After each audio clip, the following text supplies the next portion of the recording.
मैं अनिर्वच हूँ, अवाक। उसका कारण क्या है कि जो ये बीच वाला होता है अध्यक्ष जिसको कहते हैं, तो सबकी सुनता रहता है और इतनी बातें एक दूसरे को काटती हैं आपस में, तो सबसे ज़्यादा कंफ्यूज वही होता है, सबसे ज़्यादा दिग्भ्रमित। और आज एक किताब दिखा रहे थे, यहाँ शायद स्टार लगा था, मैंने वो भी नहीं देखा, तो वो थी जॉन बर्जर की success and failure of Picasso. और एक और किताब है, मैं बार बार कहता हूँ पढ़ी जानी चाहिए, वो है फिशर की नेसेसिटी ऑफ आर्ट्स। तो उसमें एक जगह पर है आज के समय के बारे में, इतनी सारी सूचनाएं हैं अब और इतनी जगह से आती हैं, और आप उस बिंदु पर हैं जहाँ पे आपके पास सारी सूचनाएं पहुँच रही हैं। तो सबसे ज़्यादा कंफ्यूज वही व्यक्ति होता है जो सबसे ज़्यादा सूचित होता है। अब मैं मुझसे ज़्यादा कंफ्यूज कौन होगा इस आलोचना के लिए।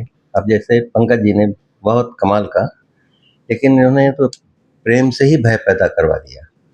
और जो श्लोक उन्होंने पढ़ा कि जो प्रेम करेगा वो भयग्रस्त होगा, तो मैं सोच रहा था कि प्रेमी खाऊ क्यों होता है या कभी क्यों ज़्यादा खाता है।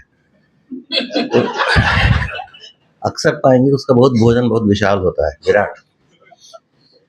तो मुझे गीता याद आ रही थी। गीता में कृष्ण ने कहा था खाने के बारे में, अति लवणात्युष्ण तीक्ष्ण रोग विदाहिना आहाराह राजश्रेष्ठा दुख शोका भय प्रदा। तो आप ज़्यादा मसाले वाला खाएंगे, खूब खाएंगे, तो राजा की तरह हमेशा शोकग्रस्त और भयग्रस्त रहेंगे, है ना। तो मुझे लगता है कि राजा के बाद अगर कोई दूसरा भयभीत है तो प्रेम करने वाला कवि है। और आपको श्रेय देना चाहिए था मुझे, प्रकाश उदय जी, कि प्लूरल का सूत्र मैं नहीं दिया था। तो तो अद्भुत कविताएं, मैं कह सकता हूँ कि मैंने ऐसी कविताएं इतनी स्ट्रेट और जो विभाग वैभव कह रहे थे, मुझे लगता है कि कहना चाहिए। और इसमें अगर बनिया है, मैं आपको एक उदाहरण देता हूँ, हमने पढ़ा होगा खूब, नेरुदा के संस्मरण पढ़े होंगे, और उसमें कभी उनको भेजा गया था भारत 1928 में शायद, कांग्रेस पार्टी की कॉन्फ्रेंस चल रही थी। तो उन्हें जानना था कि नेहरू कैसे हैं और गांधी कैसे हैं। तो उन्होंने एक बात कवि की तरह से कही थी कि Gandhi is a cunning fox and Nehru is a romantic dreamer. और बाद में डॉक्टर रामविलास शर्मा ने भी अंग्रेजों को चतुर बनिया और गांधी को भी चतुर बनिया कहा। ही वॉज वेरी कनिंग बनिया। और बनिया का अर्थ कोई जाति नहीं है। अगर ऐसा हो तो फिर आप कबीर को रोक देंगे कि मुल्ला ना कहे, फिर आप कवियों को रोक देंगे या प्रेमचंद को रोक देंगे ठाकुर का कुआं ना कहे, है ना। तो वो जातियां नहीं हैं, कहीं ना कहीं वो किसी न किसी, और इस पर बड़ी सारी स्टडी। तो मुझे लगता है कि कवि को आज़ाद छोड़ देना चाहिए। तो पेड़ को पेड़ कहे, मेज को मेज कहे, और हाथी को हाथी कहे, और चोर को चोर कहे। तो अगर यह निर्भयता नहीं होगी तो फिर कविता, फिर फिर कवि में और किसी क्या कहें, दरबारी में, कोर्टियर जब है दरबारी, तो उसमें एक आता है कर्टेसी।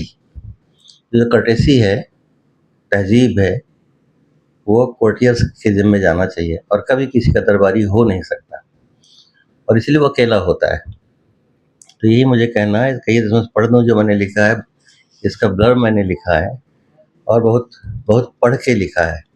और मैं विनम्रता से कहता हूँ कि इतनी बात इन्होंने मानी है, मैं सचमुच, कि उन्होंने क्रोनोलॉजी में चेंज किया, जो ऑर्डर्स थी अपनी कविताओं की, उसको उन्होंने बदला। और मुझे लगता है कि ये पहली कविता ही बहुत बड़ी कविता है जो आंसू और पसीने को एक करती है, जो यहाँ भी लिखी हुई है शायद। अब ये नदियों से भी जुड़ जाती है, श्रम से भी जुड़ जाती है, करुणा से भी जुड़ जाती है, संवेदना से भी जुड़ जाती है। तो इतनी प्रिसीजन की कविताओं के साथ जब हम इतनी लंबी लंबी, तो याद आते हैं फिर एक आलोचक कि कभी कविता की व्याख्या नहीं करनी चाहिए, और आलोचना और व्याख्या ये दोनों कविता के विरुद्ध जाती हैं, मैं ये मानता हूँ। तो उनकी कविताएं इतनी सशक्त हैं, और इतनी प्रिसाइज हैं। और वह लंबी कविता जो है वो तो अविस्मरणीय है। आप क्या कहें। मुझे नहीं लगता कि स्त्री पर इतनी ऐसी मार्मिक कविता कभी लिखी गई है, लेकिन उसकी व्याख्या क्यों की जाए, उसको पढ़ा जाए।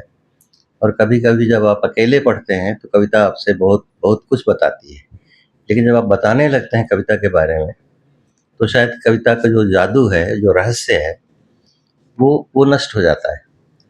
तो अधिक बताने से, अधिक व्याख्या करने से, और सुजान सोंटैग, उनकी तो किताब ही अगेंस्ट इंटरप्रिटेशंस, तो कहते हैं व्याख्या नहीं करनी चाहिए। आप किसी चीज़ की कैसे व्याख्या करेंगे? जिसको आप फ़ील कर सकते हैं, खुद अकेले में पढ़ सकते हैं, तो पढ़ना, रीडिंग, वो बहुत सारी चीज़ें व्याख्यायित कर देता है, आपके अनुभव में आ जाती हैं। इनकी ऐसी कई कविताएँ हैं। अब फिर मैं एक कविता भी पढ़ देता हूँ, छोटी-सी कविता है, बहुत सीधी-सादी कविता है। ये मैं यही पढ़ रहा हूँ, मतलब बहुत लंबा नहीं है, बहुत ही छोटा है। इसका ज़िक्र किया था पंकज जी ने। बुद्ध की रीडायरेक्टेड चिट्ठी या संतों का चिट्ठी रसा। अब चिट्ठी रसा शब्द मुझे पहली बार मिला। अपने चौथे कविता संग्रह संग तराश तक आते-आते सदानंद शाही ने हिंदी कविता में अपनी अलग, विशिष्ट और मुकम्मल मौलिक पहचान बना ली है।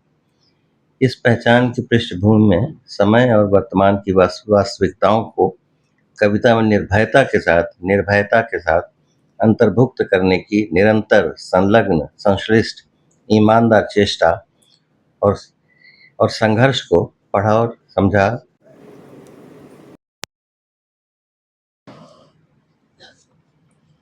कविता के इस रास्ते का रहस्य उस रास्ते को ही पता है जो उस लड़की के जाने से बना था, को चीरती हैं, रास्ता बनाती हैं। एक ऐसा दुर्गम मार्ग जहाँ बेटियां ही नहीं, धरती की चींटियां भी रो रही हैं। इस रुलाई का हिंदी अनुवाद कौन करेगा? और हिंदी भाषा को लेकर के इनकी कई इस इन भाषा कौन करेगा? मैं आलोचक नहीं हूँ, मैं बस बोल रहा हूँ।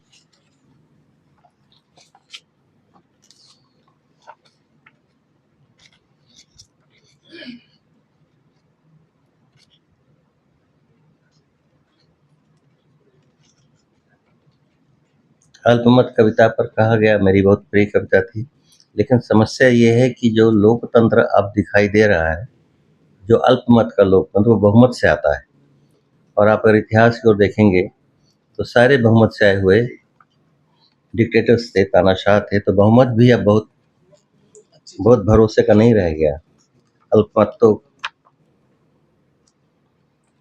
मैं क्या पढ़ूं। सदानंद शाही की कविताओं की परिव्याप्ति चकित, एक और अर्थपूर्ण, किफायती, बस कुछ ही वाक्यों पंक्तियों में पूरी होती कविताएं, फकत कुछ शब्द और सच को सलीके से कहने का साहस। या आंसू की दो बूंदें लुढ़कीं।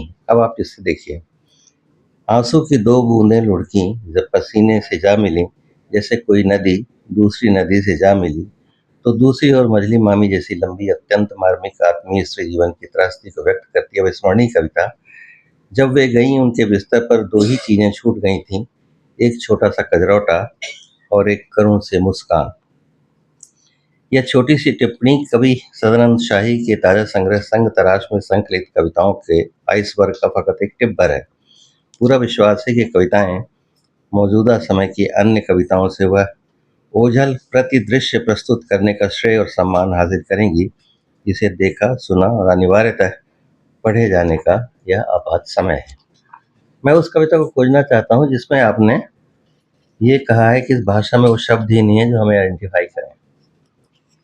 वो हिंदी के बारे में या ज़्यादातर भाषाओं के बारे में एक बहुत अलग कविता है।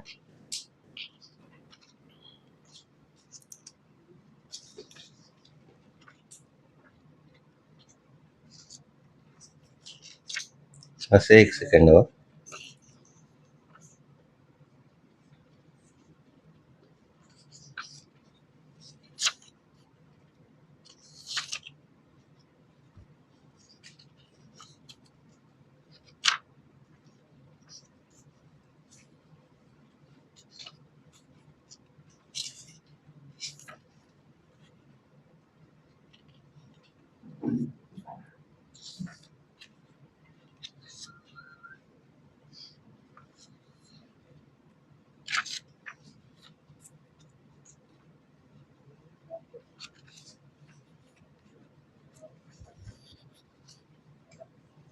बहुत सारी कविताएँ हैं, लेकिन मैं कविता को खोज रहा हूँ जिसको मैं पढ़ना चाहता नहीं पा रहा हूँ। इसमें ये भाषा है जिसमें जितने शब्द हैं, वो किसी को आइडेंटिफ़ाई नहीं करते हैं। तो उस पर है वो कविता कि वो जिसमें अ, वो एक न्यूट्रल जेंडर से लिखी गई कविता है। हाँ, हाँ, ये है, ये है।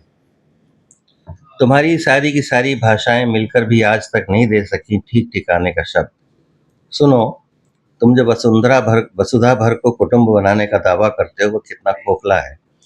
आप अपने कुटुंब के नन्हे से सदस्य के लिए अपनी वसुधा में नहीं जगह नहीं दे पाए। क्या तुम्हारी भाषाएँ इतनी गई गुज़री हैं कि हमारी इतर शख्सियत को परिभाषित नहीं कर पातीं? क्या इतनी भी क़ुव्वत नहीं तुम्हारी भाषा के पास कि मौगा, हिजड़ा, छक्का से अलग हमें हमारेपन के साथ पहचान सको? तुम्हारी भाषा ने हमें जो शब्द दिए हैं, सब के सब नाकाफ़ी हैं हमें जानने के लिए। इन शब्दों ने जो दर्द दिए सिर्फ़ हम जानते हैं, सिर्फ़ हम जानते हैं जो हम पर बीतता है, सिर्फ़ हम जानते हैं। हमें तुम्हारी सहानुभूति नहीं चाहिए, हम तुम्हारे दोस्त बनना चाहते हैं, तुम्हारे साथ चलना चाहते हैं, तुम्हारे साथ जीना चाहते हैं। हम दोनों हाथ खोल कर बस प्यार माँगते हैं। क्या तुम्हारी वसुधा में हमें देने के लिए प्यार है? और ये डिम्पल जैस्मीन का वक्तव्य कभी इन्होंने सुना होगा, उसको लिख कर के तुम्हारे वसुधैव कुटुम्बकम में हम कहाँ हैं? तो सारी भाषाएँ दुनिया की आज आज तक, तो मुझे याद आता है बायरन का वो टॉम्ब ऑफ अ अ अ, क्या है? टॉम्ब ऑफ सिन।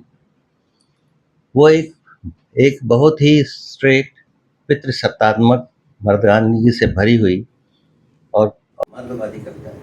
लेकिन आप उसको पढ़ेंगे तो इतनी बड़ी कविता है वो कि वह उसी आइडेंटिटी को कभी पिता बनाती है, कभी भाई बनाती है, कभी रक्षक बनाती है, कभी सेना बनाती है, कभी कुछ बनाती है। किसी भी एक आइडेंटिटी को फाइनल मान करके, जैसा मुझे आज तक दिखाई दे रहा है, तो वह भी कोई कविता का सही सही रास्ता नहीं है। कि मेरी उम्र तक आते आते हमने कई ऐसे इंडोक्ट्रिनेशंस देखे, ऐसी चेष्टाएँ देखी, ऐसी उग्रताएँ देखी, और एक समय के बाद वो अंत में यही हुआ, सबसे प्यार करो, सबके साथ रहो।